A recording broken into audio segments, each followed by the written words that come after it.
Friends, এমনিতে তো আমাদের শরীরে অনেক অর্গানস থাকে, কিন্তু কিছু অর্গানস এমনও হয় যেটা যদি আমাদের শরীরে নাও থাকে তাও আমাদের কোনো সমস্যা হবে না, আমরা আমাদের জীবন উপভোগ করতে পারবো।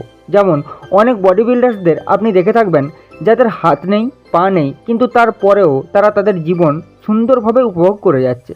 কিন্তু আপনারা কি জানেন আমাদের শরীরে এরকমও অর্গানস আছে যেটাতে যদি কোনো সমস্যা হয় তাহলে সেটা আমাদের শরীরের জন্য একদমই ভালো নয়। যেমন কি আমাদের ব্রেন, যদি আমাদের ব্রেন খারাপ হয়ে যায় তাহলে আমাদের জীবনে অনেক সমস্যা চলে আসে। সেইভাবেই আমাদের পেট, আমাদের স্টমাক, যেটা থেকে আমাদের ডাইজেশন হয়, আপনারা কি জানেন 90 থেকে 95% রোগ যে আমাদের শরীরে হয় সেটার বেশিরভাগই আমাদের পেট থেকে হয়। আজকের ভিডিওতে আমি বলবো আপনার ডাইজেশনকে কিভাবে ঠিক করবেন, তো ভিডিওটি একদম শেষ পর্যন্ত দেখবেন।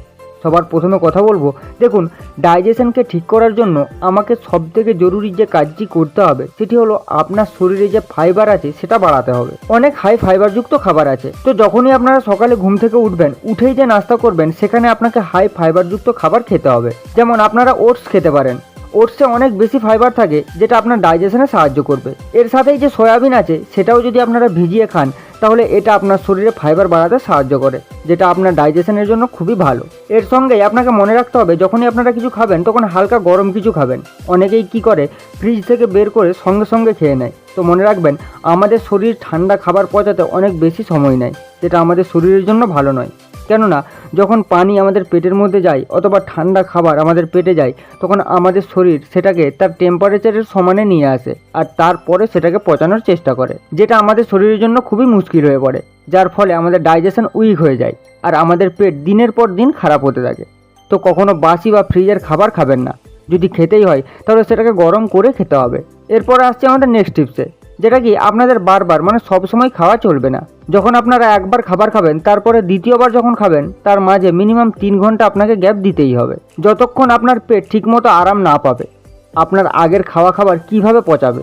যদি আপনারা সবসময় একটু একটু করে খাবার খেতে থাকেন তাহলে আপনার পেট সবসময় গরম থাকবে আর আপনার খাবার পচাতেও লেট করবে, তো এটা আপনার জন্য খুবই খারাপ জিনিস। ডাইজেশনকে ইমপ্রুভ করার জন্য আমাদের পেটের পরিষ্কার থাকা খুবই প্রয়োজন, কেননা পেট থেকেই আমাদের পুরো শরীরে রোগ জ্বালা হয়। যদি আমাদের পেট ঠিকমতো পরিষ্কার না হয় তাহলে আমাদের পেটেই খাবারগুলো থেকে যায় আর সেটা থেকে আমাদের পুরো শরীরে রোগের সৃষ্টি হয়।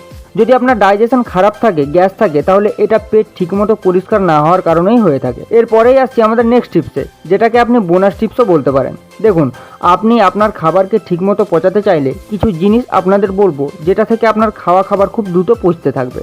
সবার প্রথমে কি করতে হবে, যখনই আপনারা খাবার খাবেন খাওয়ার 5 থেকে 10 মিনিট পরে আস্তে আস্তে 2 থেকে 3 মিনিট চলাফেরা করবেন, তাহলে ডাইজেশনে অনেক বেশি উপকার পাবেন। 2 থেকে 3 মিনিট চলাফেরার পরে আপনাদের করতে হবে পদ্মাসন।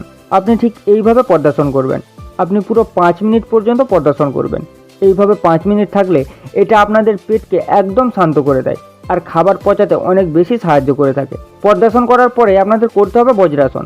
বজ্রাসন ঠিক এরকম করে করতে হয়, এটার সাহায্যেও আপনার খাবার খুবই দ্রুত পচে আর এটাও আপনাকে প্রায় 5 মিনিট পর্যন্ত করতে হবে। এর সাহায্যেও আপনার খাবার খুবই দ্রুত পচে আর আপনার খাওয়া খাবার আপনার শরীরে লাগবে, যার ফলে নিউট্রিশন পুরো শরীরে ছড়িয়ে যাবে আর আপনার মাসলস গ্রোথ হবে। তো ফ্রেন্ডস, এই ছিল আজকের ভিডিও।